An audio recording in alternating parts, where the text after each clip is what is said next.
We're here today to announce 3 separate cases highlighting the ongoing threat posed by Chinese economic espionage and research theft in the United States. Federal investigators at the Lexington home of 60-year-old Dr. Charles Lieber today, moments after his arrest at his Harvard office. The complaint alleges that Dr. Lieber signed a contract with the Chinese university in Wuhan and was paid up to $50,000 per month, plus up to $158,000 in living expenses. The chair of Harvard's chemistry department, he also allegedly received more than $1.5 million to set up a research lab in China, all while working at Harvard and receiving multiple research grants from the U.S. Department of Defense and National Institutes of Health. Also charged today, 2 Chinese nationals, 29-year-old Yang Qingyi, who worked as a scientific researcher at Boston University. 30-year-old Xiaozong Zhang worked on cancer research at Beth Israel Deaconess Medical Center. For trying to smuggle vials of biological material out of the United States to China and lying about it to federal investigators. Now, Lieber is due back in court Thursday. He's currently behind bars. He could face up to 5 years in prison if convicted. I recently sent a message to the Harvard community outlining the steps we're taking on campus to limit the spread of coronavirus disease 2019, more commonly referred to simply as coronavirus.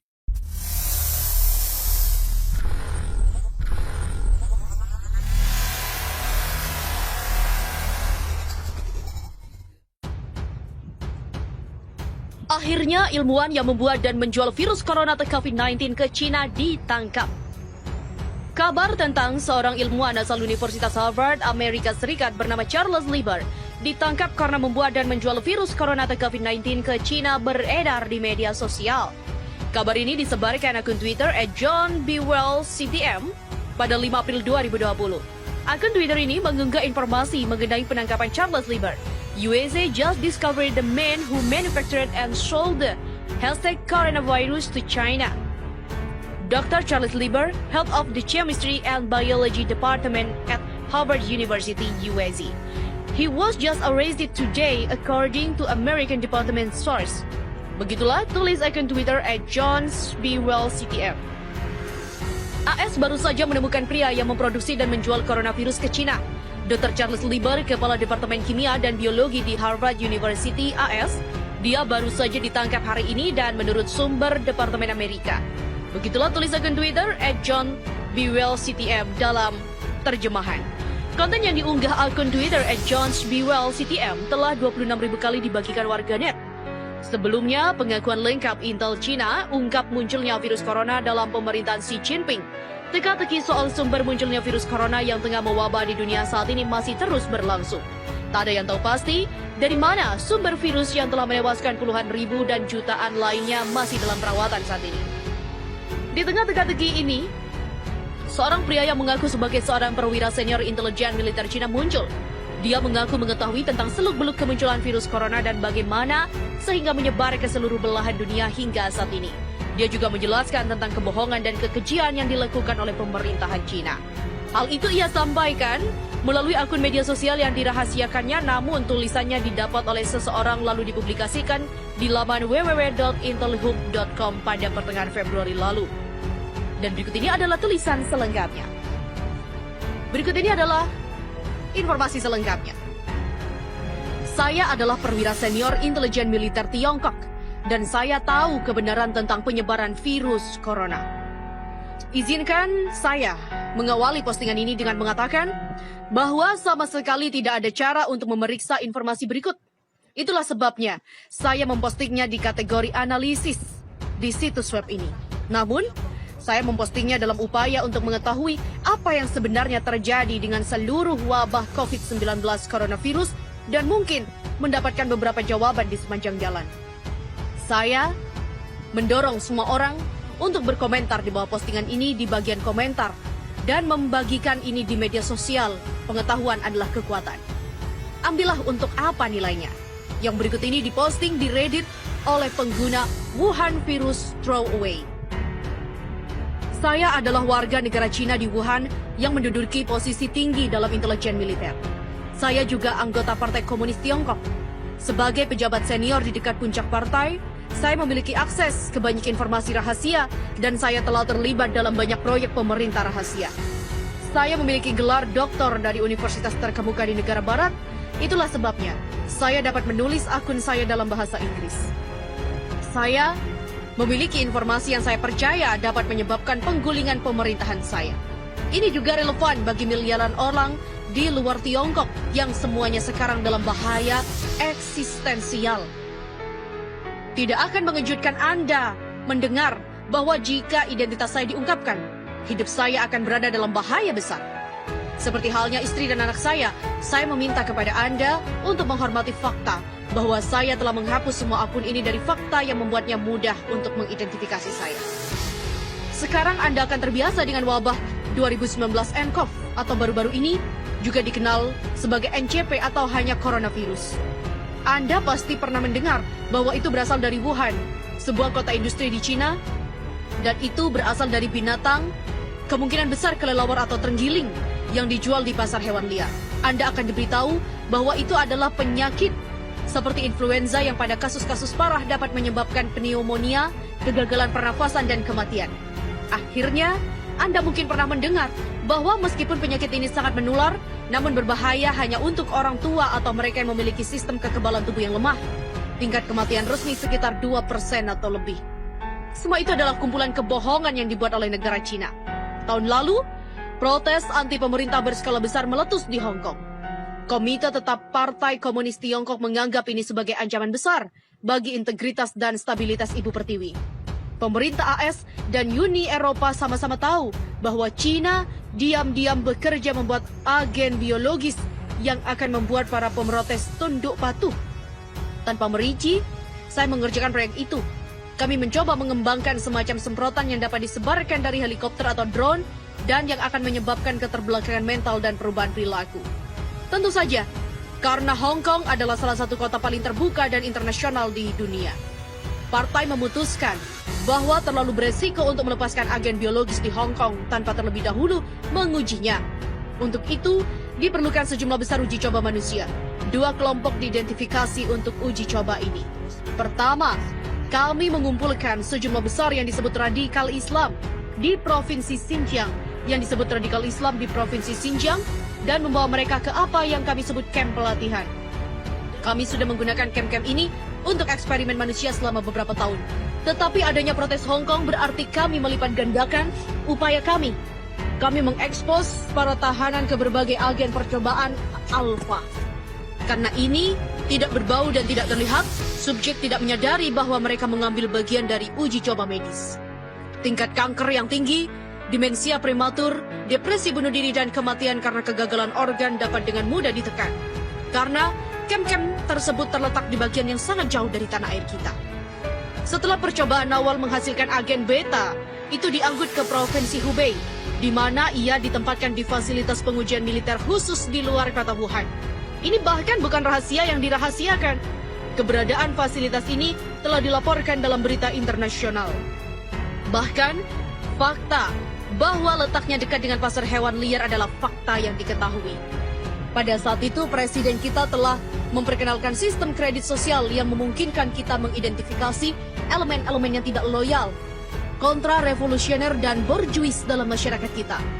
Dengan menggunakan skor kredit sosial yang diambil dari aktivitas online, perilaku belanja elektronik, dan laporan dari informan di masyarakat sipil, kami memilih beberapa pelanggar terburuk. Ini termasuk pengacara dan aktivis HAM, Kristen, homoseksual, artis, intelektual, orang-orang yang berbicara bahasa asing, dan yang tidak diinginkan lainnya. Setelah pembuat masalah ini dikumpulkan dan ditempatkan di fasilitas pengujian, kami mengekspos mereka ke agen yang biokimia di alam dan menyebar dalam aerosol yang tak terlihat, mirip dengan virus tertentu. Hasil awal menggembirakan karena kami melihat penurunan kognitif yang signifikan dan pengurangan fasilitas pemrosesan mental yang lebih tinggi. Pada dasarnya, orang-orang yang tidak diinginkan kita menjadi cacat mental ringan yang justru merupakan efek yang ingin kita hasilkan untuk memenangkan populasi yang gelisah di Hong Kong. Sayangnya, dengan cepat menjadi jelas bahwa agen juga memiliki efek lain. Sekitar 1 minggu setelah retardasi terjadi, subjek kami mengalami kecemasan besar dan serangan panik. Akhirnya mereka mengembangkan gejala yang mirip dengan skizofrenia paranoid. Pada saat itu, tubuh mereka memburuk dengan cepat. Mereka mengalami pendarahan internal yang hebat. Dinding pembuluh nadi mereka larut. Mereka keluar dari mata dan mulut mereka dan jaringan mereka hancur. Untuk mengatakannya dengan cara barat yang lebih langsung, mereka mulai meleleh. Kematian biasanya terjadi karena kegagalan banyak organ. Ini didahului oleh setidaknya 5 hari penderitaan parah yang tidak dapat diatasi dengan obat penghilang rasa sakit. Pada saat itulah, saya pertama kali melanggar protokol kami. Satu subjek, seorang wanita tua yang telah menerbitkan kartun memfitnah presiden kami, memohon saya untuk kematian dengan desakan sedemikian rupa, sehingga saya merasa kasihan dan menembaknya. Saya ditegur, tetapi untungnya keluhan itu hilang ketika saya setuju untuk mengganti biaya peluru. Aku bersumpah pada diriku sendiri untuk tidak lagi menunjukkan emosi yang tidak perlu. Kami memutuskan bahwa agen kami tidak dapat digunakan. Itu terlalu merusak untuk tujuan kita. Kami ingin penduduk Hong Kong tunduk pada kami. Kami tidak ingin memusnahkannya. Secara alami, teman-teman Amerika kami pada waktu itu menaruh minat pada pekerjaan kami dan meminta sampel untuk keperluan penelitian dan pengujian mereka sendiri. Mereka mengisyaratkan bahwa mereka ingin menggunakannya untuk menyelesaikan kesulitan-kesulitan tertentu di Venezuela. Biasanya kami akan setuju karena kami menjaga hubungan persahabatan dengan CIA. Tetapi mengingat sifat agen yang sangat beracun, kami menolak. Ternyata ini adalah kesalahan besar CIA. Dia yakin bahwa kami telah mengembangkan sesuatu yang sangat kuat dan ingin menyimpannya untuk diri kita sendiri. Mereka menawarkan banyak uang kepada salah satu peneliti kami. Dengan bodohnya, dia setuju untuk menjual spesimen kepada mereka. Kami menemukan tepat pada waktunya untuk penyerahan dan mencoba menghentikannya. Dalam baku tembak berikutnya, jangan repot-repot mencarinya di berita. Tidak pernah dilaporkan dimanapun. Beberapa lusin orang tewas. Namun yang lebih penting, agen melarikan diri. Baku tembak terjadi di pasar hewan liar yang telah dilaporkan sebagai lokasi penularan hewan ke manusia yang mulai mewabah. Tapi tentu saja tidak ada transmisi seperti itu. Itu hanya lokasi di mana CIA seharusnya menerima botol tertutup berisi agen. Botol itu hancur ketika dijatuhkan oleh pengkhianat yang telah setuju untuk menjualnya kepada orang Amerika. Sekarang saya mengerti Anda akan skeptis jika saya benar-benar seperti yang saya katakan. Mengapa saya membagikan informasi ini di internet? Izinkan saya meyakinkan Anda bahwa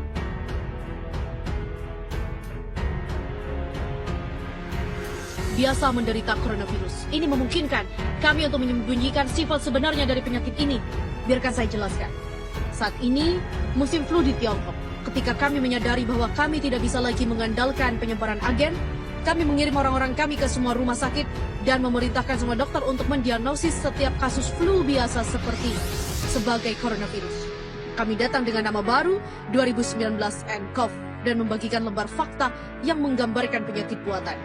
Hasil dari keputusan ini adalah bahwa puluhan ribu orang yang hanya menderita pilek atau flu sekarang didiagnosis memiliki virus corona misterius yang walaupun menular, tidak sering mematikan. Walaupun ini menakutkan masyarakat, itu memungkinkan kami untuk mendorong narasi bahwa penyakitnya tidak begitu mematikan. Itu juga memberikan kami waktu untuk siap menghadapi malapetaka yang pasti akan datang dengan memberlakukan kuncian di Wuhan dan kota-kota lain di Provinsi Hubei. Anda belum pernah mendengar ini di berita-berita dan mengingat ukuran Wuhan dengan jumlah penduduk 11 juta, bahkan tidak diketahui oleh banyak penduduk. Tetapi dalam beberapa hari, ribuan demi ribuan orang terinfeksi dan tak lama kemudian mereka menderita kematian yang menyengsarakan yang sudah saya jelaskan. Dalam seminggu, ada begitu banyak mayat, sehingga kami tidak tahu apa yang harus dilakukan dengan mereka. Jadi kami memerintahkan para tahanan kredit sosial yang masih hidup untuk membawa mayat-mayat itu ke pedesaan dan menguburnya di kuburan massal. Tetapi sangat sulit untuk merahasiakan kegiatan ini. Dan kami bahkan tidak dapat mengikuti karena ada begitu banyak mayat.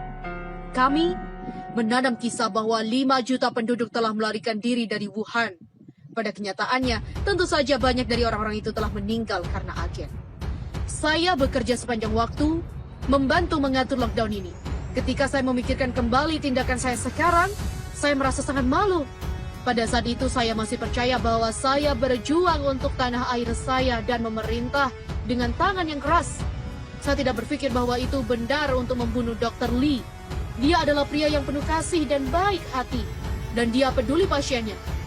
Bagaimana tanah air kita tidak mendapatkan manfaat dari memiliki dokter seperti itu? Saya berbagi kekhawatiran saya dengan istri saya. Tetapi dia meyakinkan saya bahwa saya tidak boleh mengatakan apapun kepada atasan saya. Dia mengatakan itu terlalu berbahaya, bahwa mereka menghargai kesetiaan di atas segalanya, dan bahwa saya hanya akan menemukan masalah jika saya mengetahui dan mengakui keraguan saya tentang praktek mereka. Dia juga menunjukkan bahwa kami mendapatkan manfaat dari perawatan medis prioritas. Sebagai pejabat senior, kami menerima persediaan rutin masker hazmat yang sangat canggih, yang merupakan satu-satunya teknologi yang dapat mencegah infeksi. Dia memohon saya untuk memikirkan putra kami yang masih kecil. Jika saya berbicara dan tertangkap, hidup kami akan beresiko. Sekitar waktu yang sama, menjadi jelas bahwa agen sepenuhnya di luar kendali kami. Itu menyebar seperti api di seluruh provinsi Hubei dan sekitarnya, menginfeksi puluhan juta dan menyebabkan mereka semua mati. Saya mengerti bahwa apa yang baru saja saya katakan sulit dipercaya, karena Anda telah diberitahu bahwa hanya ada sekitar 50.000 infeksi dan jauh lebih sedikit kematian. Tetapi ini adalah infeksi influenza yang secara salah dianggap sebagai coronavirus yang tidak ada. Agen jauh lebih menular dari itu, dan tingkat kematiannya tidak seperti coronavirus, bukan 2%, tidak. Tingkat fatalitasnya adalah 100%. Tidak ada yang pulih dari itu. Setiap orang yang mengidapnya meninggal, dan banyak orang yang mengidapnya. Provinsi Hubei terletak di reruntuhan. Berbagai pembatasan perjalanan dan penguncian yang telah diberlakukan tidak menciptakan untuk menghentikan penyebaran agen. Tidak satu pun dari mereka dapat menghentikannya. Bukan embargo, tidak menghadapi masker atau pembersih tangan, tetapi untuk menghentikan para korban yang selamat dari melihat bencana dengan bencana mereka sendiri mata. Saya adalah bagian dari penyembunyian terbesar dalam sejarah manusia.